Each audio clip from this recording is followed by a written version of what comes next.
Many thanks for joining me today on Homo Politicos. This is Enterprise Television. Kingsley Bass is my name. We turn attention today to politics and political development in southeastern Nigeria, particularly or precisely Abia State. And we talk the political tension there, which is brewing significantly as several political groups prepare for the 2027 election cycle.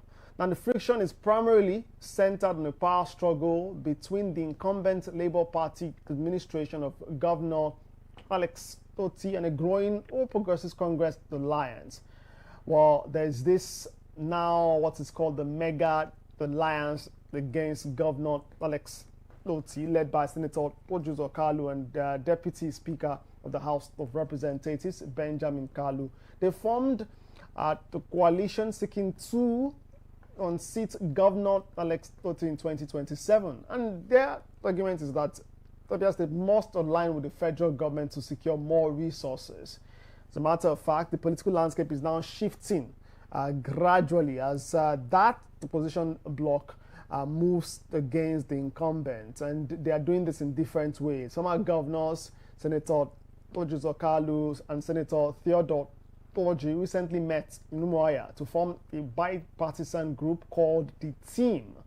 And their stated goal, again, is to bring together political actors in the state, particularly those who served between 1999 and 2023 to reclaim power from Otti's Labour Party in 2027. And in recent times we've seen defections, but that has been the case as well. We've seen several defections, particularly that of Senator who moved from the All Progressives Grand Alliance to the African Democratic Congress, moving with Peter Obi. But Alex Otti, who happens to be the political ally of Peter Obi, has refused, is yet to move. But that is the current situation of things there in Abia State. And as a matter of fact, there have been several talks as to the governance style or the deliverables of the incumbent governor of the state, Alex Otti. In terms of governance and fiscal responsibility or fiscal development, Governor Alex Otti's administration has introduced historic financial and development frameworks. For example, the budget of acceleration, the 2026 appropriation bill, was just recently signed into law December 29, and that's a total of 1.016 trillion budget of acceleration. And the budget allocates 50% to capital project, 20% to recurrent expenditure. There's the plan to what the government calls a long-term blueprint, which was signed into law last December to guide infrastructure, healthcare, and economic policy through 2050. In terms of debt management in the state, the administration reported that they've cleared 72 billion naira of inherited debt without taking new loans as of January 2026. And recent milestones in terms of infrastructure and power include the restoration of electricity to 33 communities in Ukwa West after a 9-year blackout, and the delivery of the first batch of 20 customized electric buses for public transportation. We saw that massively projected in December 2025. Now, despite this, what you can call infrastructure gains, some people disagree with that. The administration faces criticism from several fronts. Yes, all Progressives Congress leaders and that other critics have called on Governor Otti to further, for example, to empower local government councils and strengthen grassroots democracy in 2026. Some voices criticize the governor too for starting new projects while older public assets remain in poor condition, characterizing the focus on newness as a red flag for sustainability. Now, several criticisms have followed, particularly between December and now January 2026. But there's, in terms of infrastructure, there are talks around the governor repainting already constructed infrastructure, roads particularly. And there have been receipts shared from both sides. So let's get talking about this. As we build to 2027, governance seem to begin to take the back seat and politics taking the front row in Nigeria at the moment. I'm joined today to discuss this by barrister and solicitor of the Supreme Court of Nigeria, Evans Dufeli. He joins me virtually today. Many thanks for joining me on Homo Politicals today. Thank you very much. My pleasure. Appreciate that. I'm sure you've been following the development in Abia State recently and what has been said from both sides. Just recently, former governors gathered together and they vowed to make sure that the incumbent governor does not return. In fact, they've been boasting both from the governor, the incumbent governor, and former governors as to what will happen in 2027. What's your take on the political developments there? Is the state gradually, maybe even from both camps, are they maybe brewing something which could escalate into the nature of political tension that we've seen in Rivers State? Well, from 1999 to date, Abia State have been very unfortunate in terms of good leadership when it comes to governorship. Okay, this is a state that was led by Uzor Kalu in 1999, after which Governor Orji came in. Yes, Theodore. And Theodore Orji came in and did 8 years after Kalu's 8 years. And thereafter, Okeze Pazo came in and did 8 years. For these 8 years, these 8 years in 3 places that have been expended, that state did not, clinch development. Okay? The little fragment of development that was hanging on those states, despite the fact that it has seen 3 democratically elected governors at the time, and they have put in 8 years. The only development hanging on that state were the one that the military did. These 3 governors in question actually was a shame to the state, because nothing significant, nothing outstanding was done in that state. The state was left behind by so many other states.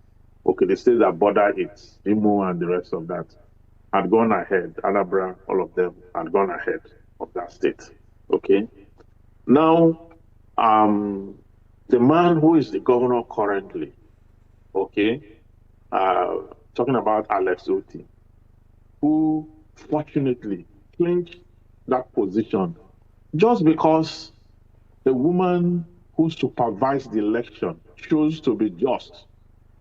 Otherwise, it has already slipped. It has slipped. INEC had conspired with those who have held the state bound, to keep it in poverty and in perpetual darkness and underdevelopment. But that breakthrough came through the Labour Party, through Alex Otti, and he became the governor. Since he became the governor, he has done outstanding job. He has developed the state to the point where the people can feel the physical development, physical reality of true development and the dividend of democracy. And it's building a lot. The state now have an independent power plant. It has good roads as we speak. It has opened up the inland and the hinterlands, connecting communities hitherto that have been disconnected from civilization. It has improved on the educational facilities of the state. Talk about all-round development. And all of a sudden, these past governors are not jealous. They wish the state didn't elect him. They wish they were allowed to continue to ground that state. And that is why they are coming together to see how they can pull down whatever this man has done.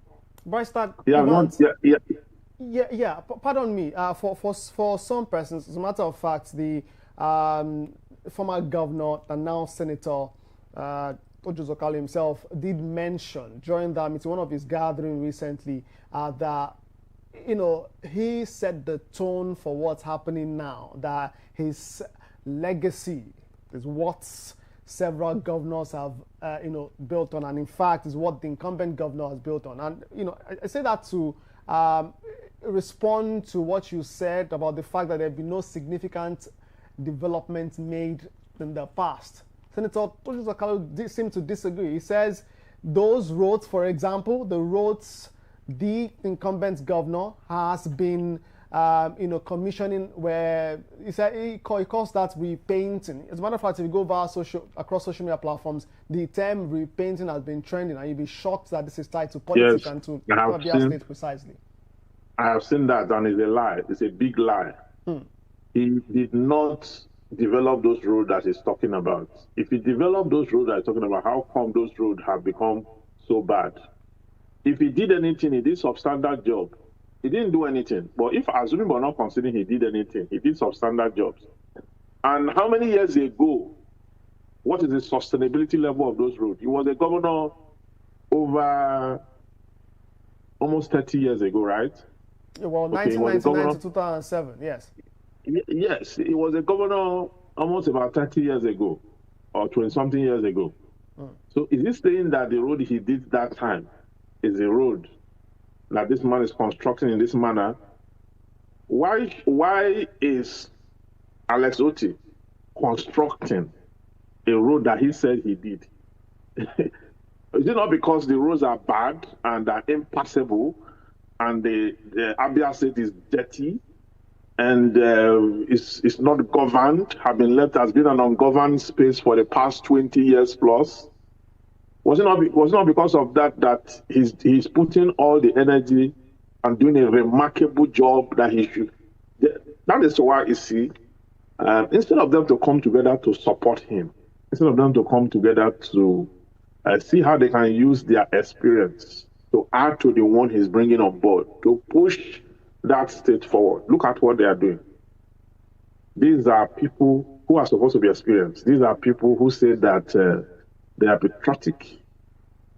The only thing coming to their head is on how to unseat him so that they can bring someone like the past governor, who could not do anything, who, when they get allocation, share it among ex-governors and those who are in charge of underdeveloping the state. Look at the kind of shame that they left for Alex Otti to come and unpack. The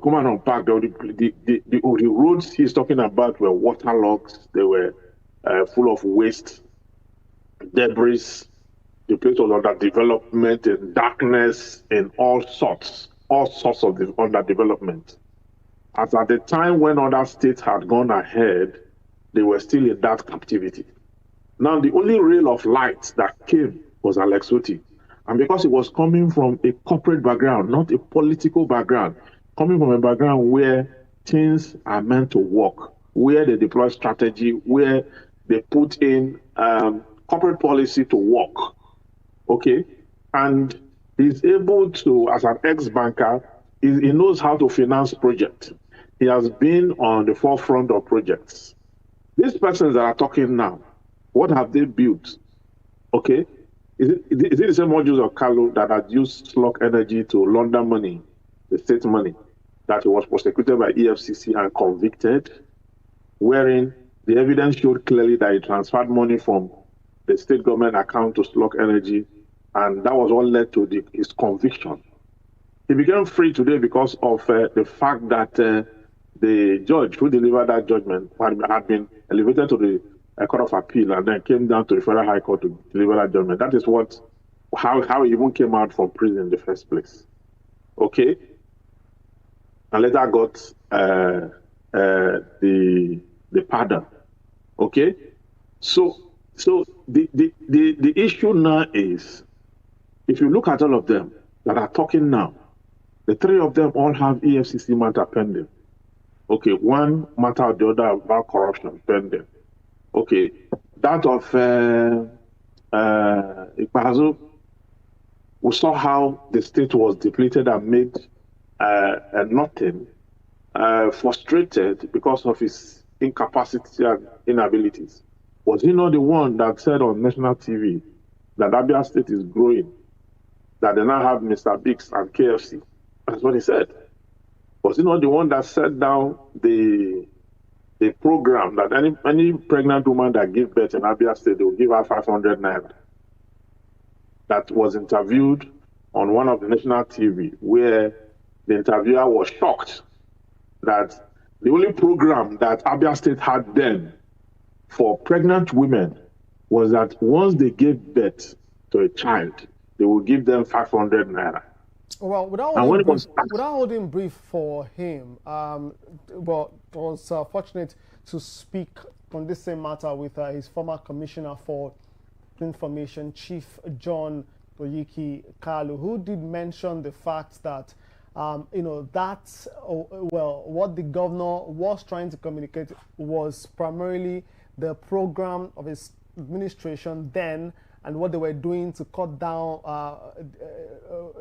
mortality rates in the state. And that was one of the ways they did that, by making sure that they offered incentives to the mothers to make them leave traditional methods or traditional homes of delivery to get to the primary health centers and government facilities, so that they can reduce mortality rates in the state. But it's the same thing we are saying. They have to use 500 naira to reduce maternal mortality rates. That's the same thing we are saying. He said it. But what he particularly told me was that 500 naira was to be given to those mothers even before birth. Whether they visit for antenatal, whether they visit just for little checks. Were you not shocked that it was 500 naira? Were you not shocked that it was 500 naira that a state can afford to give to a pregnant woman to end mortality rate? Were you not shocked? Yes. Yeah, were you not shocked? Because the interviewer then on Channels TV was shocked, and I was shocked too. But it appeared normal to him. And when they asked him about the development in the state and another program, he said that people are saying the state is not developing, but now Mr. Biggs have come there, KFC have come there, and the rest of that. Like giving those two fast food companies that have arrived, the state has witnessed unimaginable development. That's what he said. That is the kind of person that is teaming together with some other persons. They are practically, for me, I think they are all enemy of that state. To have come together to unseat what is good. Let's go back real quick to the corruption cases you mentioned before we get to some more political sides to this development in Abia State. Very quickly, well, it's your forte. For some Nigerians, even till date, they are still quite confused. The former governor, the now Senator Uzor Kalu, cannot be re-prosecuted if this matter cannot return to court, because some Nigerians still cannot fathom the fact that the matter was concluded and then, at the same time, quashed completely because the judge who sat on the matter shouldn't have sat on the matter, right? You want to help Nigerians understand how the law works in that regard, and why someone who was convicted, who was found guilty, cannot simply just go to jail to serve his term. Yes. What happened then was that the matter was concluded by the judge of the Federal High Court. Okay. After the matter had been concluded, they were to adopt, and the judgment was to be given. And then the judge himself was elevated to the Court of Appeal. Okay, and had moved to the Court of Appeal. Now, when a judge is elevated, he cannot come down from that to deliver judgment on a case he's handling beneath, because he's no longer in that cadre. You understand? And that was what happened. The judge came down and delivered the judgment. So they went on appeal. I mean, his team, his legal team went on appeal to challenge the judgment on that ground. And the Court of Appeal agreed with them to the fact that the judgment was a nullity. Okay? And that was how the court now ordered a retrial, struck out that and ordered a retrial, a trial de novo. So the prison term and all that was already serving became nullified. And that was how it came out. Okay? And all that. Now, the recontinuation, great. the recontinuation of the trial, you understand, by the EFCC is what we are talking about. Have not been taken serious. It's been off and on.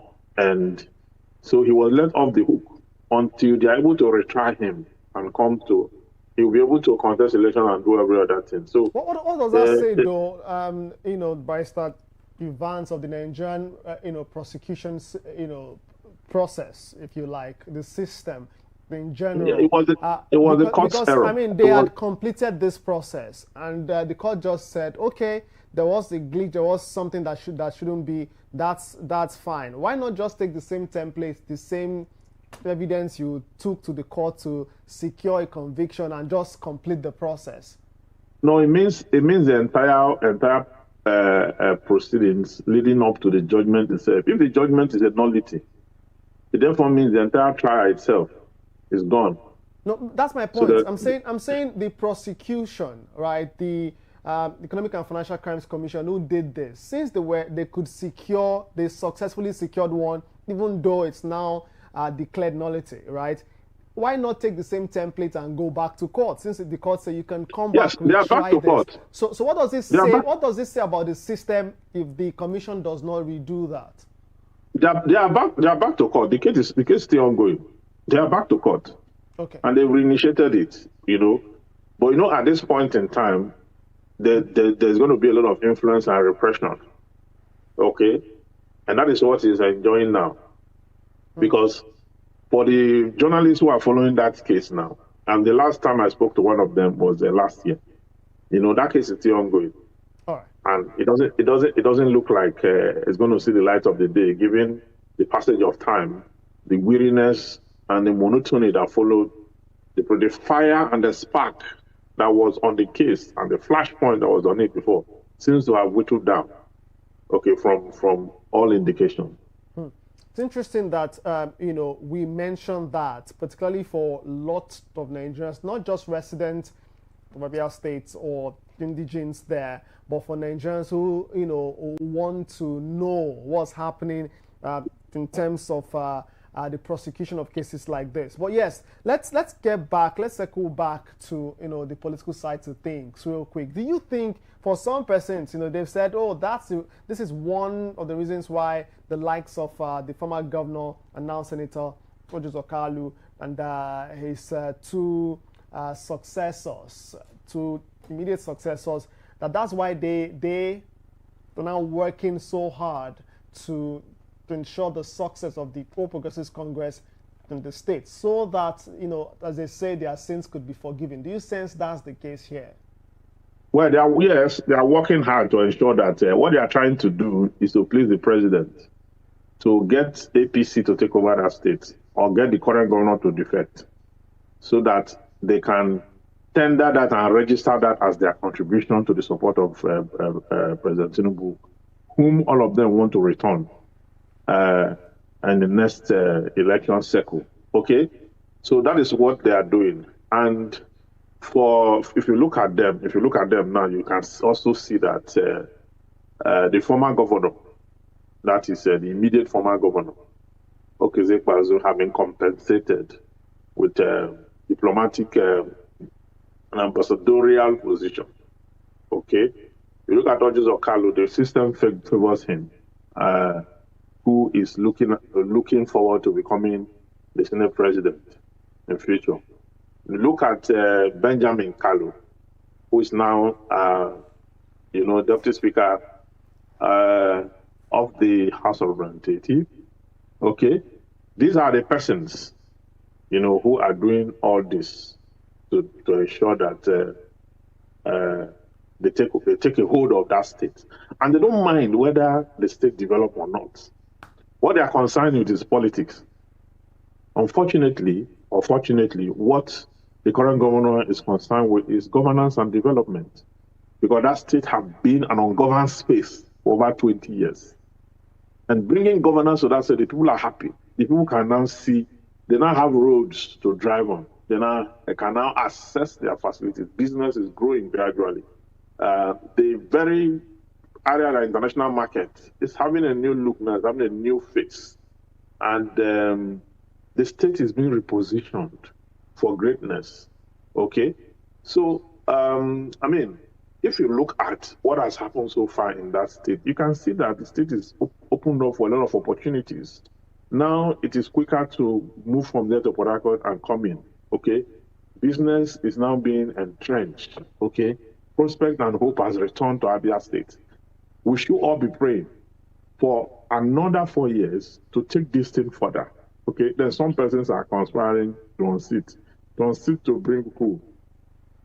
You know, they don't even care about the people's welfare and their aspiration.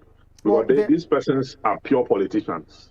For this group that you're talking about too, they have shared some concerns that, for example, they have decided to go to court to sue the governor for not using the state's facility, for daily operations. They say he has abandoned the state government house, for example, where he should be operating from. Is now operating from his personal residence, and they're not satisfied with that.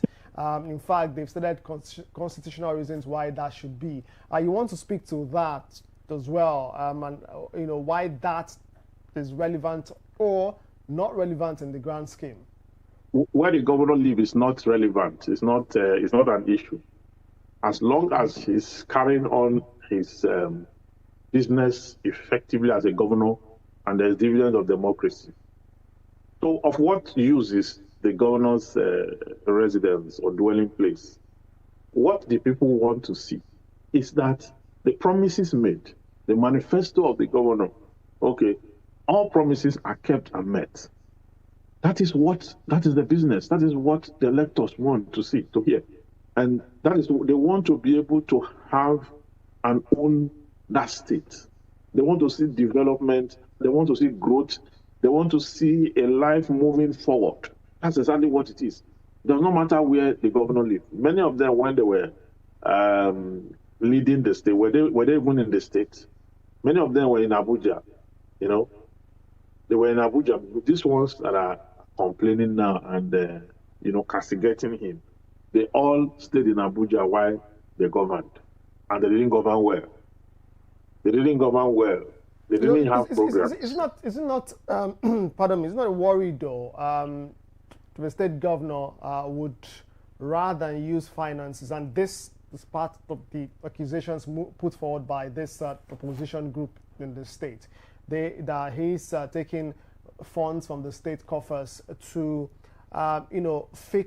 renovate his private residence rather than that of the state government, which successive governors can use. Shouldn't that too be the worry? Isn't that a valid concern from them? Yeah, they should compile their evidence, put it together. When he leaves office, they can go to court, write petition to the EFCC to prosecute him. Okay, that can be done. As it stands now, he has immunity under the law by Section 308 of the 1999 Constitution, cannot be prosecuted. If that is their problem, okay, it's an allegation. They should gather their evidence and then put it in order for a likely petition. That is what it is.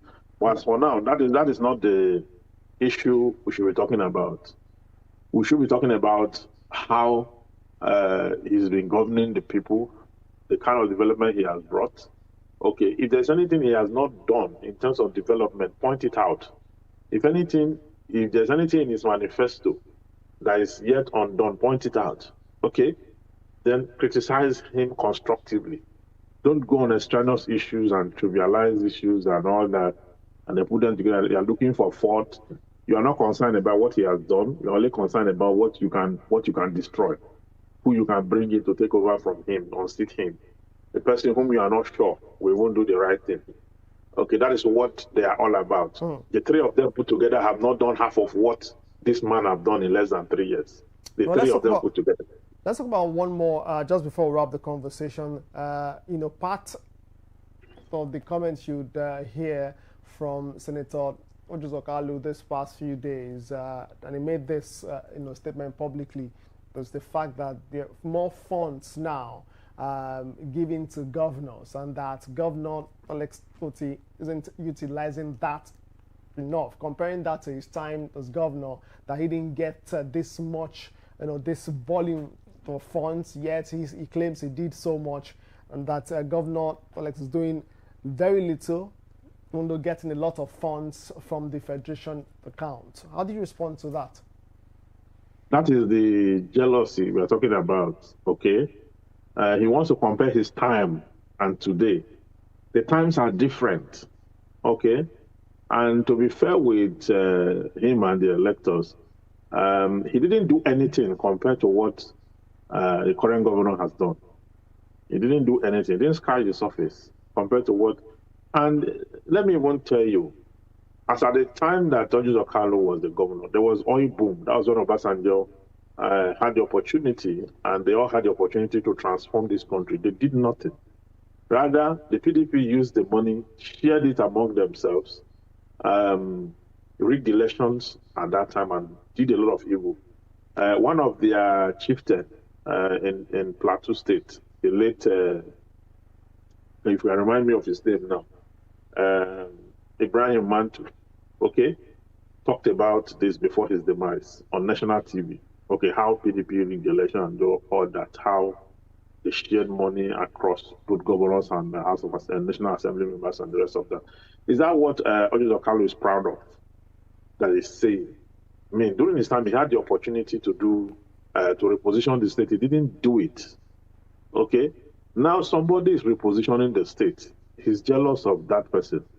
And he's trying to compare his time with today. You can't do that because... Yeah, I've been speaking with Barrister Vance Ufeli, barrister and solicitor of the Supreme Court of Nigeria and political commentator. He's been talking to me about the nature of politics or political development in Abia State at the moment. Well, this development have continued to, stir concerns from several Nigerians, both indigenous and residents of Abia State and those in diaspora, those in Nigeria as well, concerned about the safety and development too in the state. Have continued to speak about this, and that's why this is the focus today on Homo Politicus. Well, we'll go to break. When we get back, we'll wrap the conversation today as we talk about this. As a matter of fact, let's quickly wrap the conversation right the way I'm told, so that we can get the final thoughts of Vance Ufeli. As we close, we've seen something critical in neighboring Rivers State. As a matter of fact, for months now, well, we can say for close to 2 years now, since the incumbent governor, Sim Fubara, took charge. He's not necessarily governed because of the political tension in the state. We're seeing something similar, maybe not in the same direction as to the Godfather, Godson trajectory, but in terms of politicians making statements in public places and, causing heightened political tension in the state. What do you say to politicians, both that's Abia State politicians, both to the incumbent governor, those in his camp, and the opposition bloc who have now formed this team called, this group called the Team? What do you say to them as to how to manage, their emotions ahead of the 2027 general election?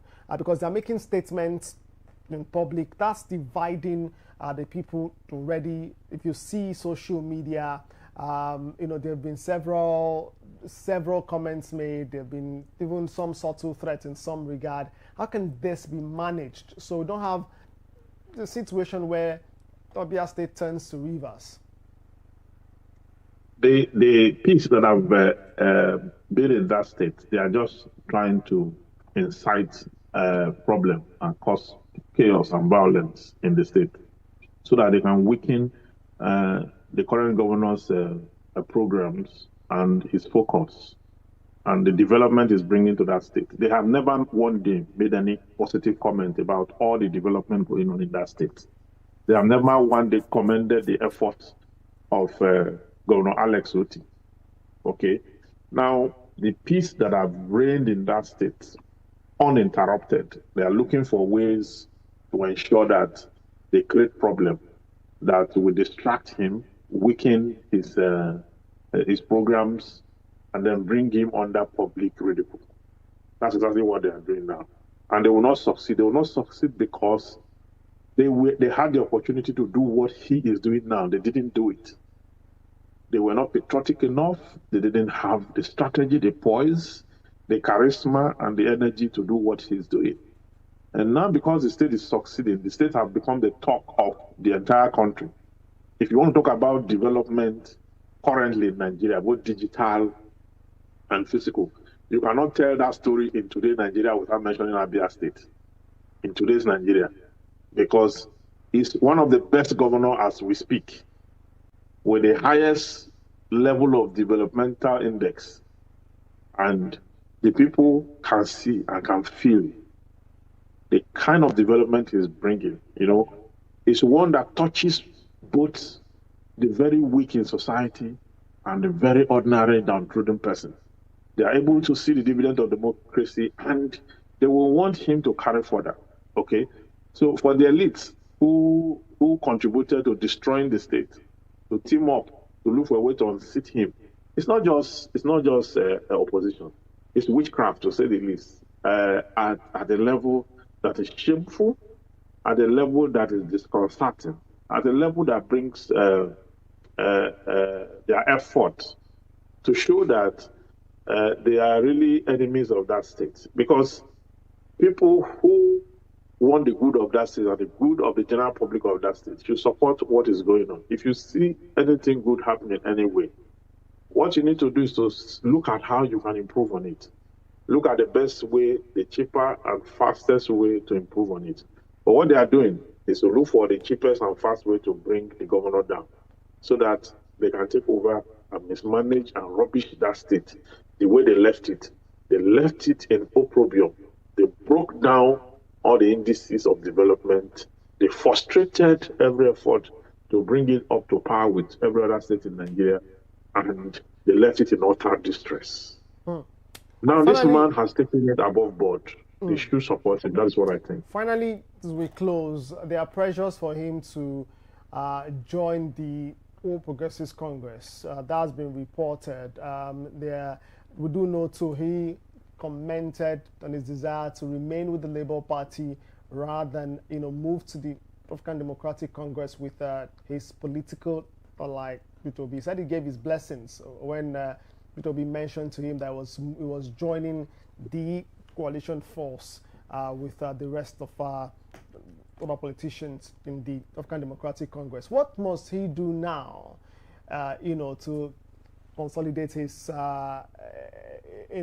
good works that you've praised through the show today in this first term? What must he do to ensure that he's on a good standing continuously with the people on a platform where his return can be guaranteed? Well, it's his prerogative to also decide what he wants to do. If he wants to defect, if he wants to remain where he is, it's his prerogative to so determine, given the political arrangement and the political structure. But what is important is that he must remain with the people. I know remaining with the people does not guarantee a comeback because we don't have the kind of electoral system that can guarantee that. But wherever he goes the same system guaranteed he became governor. Yes, the same system guaranteed he became a governor because a woman stood out. You understand me? This woman refused to give into the temptations, the threats that came with what she did. And she's so grateful she did what she did because look at what has come. So if we have people who have the strength and the energy to do what that woman did, you will see how development will come on us. Now, because of that decision of one woman, see what Abia State have come to. Okay? She could have collected money, compromised, they bring in anybody anyhow, and they continue with the way this is going. And nobody will fault her for anything because that's what everyone was doing. Okay, but he stood too bad. Now, what I will say, I'm not going to tell him the political party to go to because political parties in Nigeria, they are all the same. It's the individual that counts really these days. It's the individual that counts, really. Because those opposition themselves, the ADC, also is full of people who destroyed Nigeria and the prospect of it. Peter Obi is the only life of that political party as we speak, who have moved there. Is the only light of that part, like Farage said yesterday. And that's why I agree with Farage. Okay? So as for APC, APC is neither here nor there. They do not belong to a class or group of persons who intend to change Nigeria. It is more self-serving than many other things. Okay, but in the people like the current governor of Abia State, Alex Otti, it doesn't matter the party where they are. People like him, it doesn't matter the political party where they are, whether it's LP, ADC, APC, any political party. As long as he has this mind to be with the people, he should go ahead to be. That's why I say anywhere he finds himself, it's his prerogative to do what he wants to do. But anywhere he finds himself, he should remember the people. He should always stay with the people, because he has started it, and that's the best way to be a politician, where the essence of power will be for the growth and development of the people and the state. The function of government should be for the security and welfare of the people. He should continue that way wherever he finds himself in the future. Do you understand? All right. We'd just like to leave things there. We've been talking about political development in Abia State, particularly the coming together. Some call that the conspiracy, or former governors conspiring to ensure that the incumbent governor does not return to the government house, even though it literally doesn't stay there. Well, again, that's been the conversation today. I'd like to thank political commentator and barrister and solicitor of the Supreme Court of Nigeria, Evans Ufeli, for joining me today. Appreciate your time.